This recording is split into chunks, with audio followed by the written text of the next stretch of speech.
Jason Kenney's ascension to the leadership of a newly created United Conservative Party in Alberta isn't likely a nightmare scenario for Alberta Premier Rachel Notley and the NDP government, even as ghosts and goblins haunt their doorway come Monday morning. But it's chilling. Halloween isn't until Tuesday, but the Alberta legislature resumes sitting Monday for the first time since the former Progressive Conservative PC party merged with the right-of-centre Wildrose to form the United Conservative Party UCP in July, and Jason Kenney became its first leader. It caps a 16-month-long process which started when former Conservative MP Jason Kenney launched the idea of uniting Alberta Conservatives into one party, achieving what had failed miserably in late 2014. Jason Kenney elected first leader of Alberta's United Conservative Party. That's when former Wildrose leader Danielle Smith led a disastrous floor crossing of 9 MLAs to join the PC government of Premier Jim Prentice. It was a move panned by members of both parties, who felt Smith was wrong not to consult Wildrose party members about her intentions, and Prentice was wrong to accept them.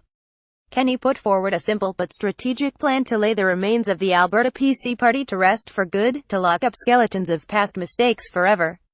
Jason Kenney successfully managed the collapse of competing Conservative parties in Alberta to form the United Conservative Party UCP. CBC first, he had to become leader of the Alberta PC party, which he did. Next, Kenney had to negotiate a merger agreement with the Wildrose, which he did. Finally, he had to run for the leadership of the new UCP, and win. Which he has. With the old Alberta PC party now just a memory, Kenney has his narrative down to a science. The UCP is a party with a new name, new leader, and no track record. Most importantly, it has no connection, on paper at least, to the flawed and failed PC government, which after 44 years of continuous rule, suffered a humiliating defeat to the upstart NDP led by Rachel Notley in May 2015. Past mistakes not his problem. I want to apologize for the mistakes of the past government, Kenney told supporters at an Edmonton rally last week. He wasn't there in 2015 or earlier when voters decided the PC machine had run its course. Instead, Kenney was in Ottawa, honing his skills as an MP, cabinet minister and effective organizer. His sound victory of 61.1% of voters' support Saturday night over two other candidates is testament to Kenney's savvy, his fundraising acumen and years of political polish. It also speaks to the far reach and depth of disdain for the Notley NDP by both federal and Alberta Conservatives. Kenney was endorsed by 23 sitting Conservative MPs in the last week of the campaign. Brian Jean, former Wildrose leader, finished a distant second to Kenney in the leadership race. He, too, was a former Conservative MP, but didn't get the backing of his former colleagues. Give NDP have Doug Mayne, a former Alberta PC cabinet minister and backroom veteran of Alberta and federal Conservative politics, has watched Kenney's rise with a "It's all very confusing and unusual," said Mayne, who acknowledges the UCP doesn't have a policy book or platform.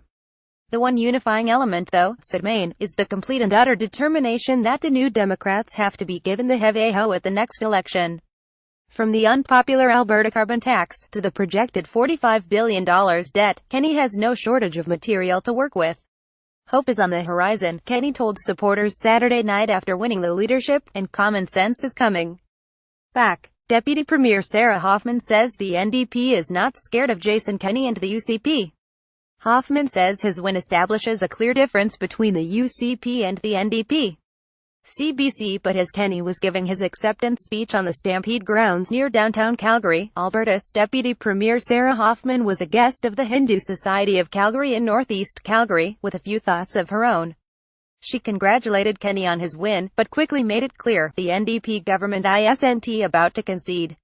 Hoffman characterized Kenney's victory as a very clear contrast, a very clear choice between the values of Jason Kenney and the values of Rachel Notley. "He wants to recycle old debates of the past," said Hoffman, referring to Kenney's position on social issues that emerged last week. Kenney sided with Catholic educators who want to write their own sex education curriculum emphasizing Catholic religious values. "Not scared. I'm not scared of much," Hoffman said, vowing to keep reminding Albertans about what a Kenney government could look like if he follows through with promised spending cuts. "It smacks of the same kind of entitled attitudes that we heard just a few years ago before the last election," said Hoffman.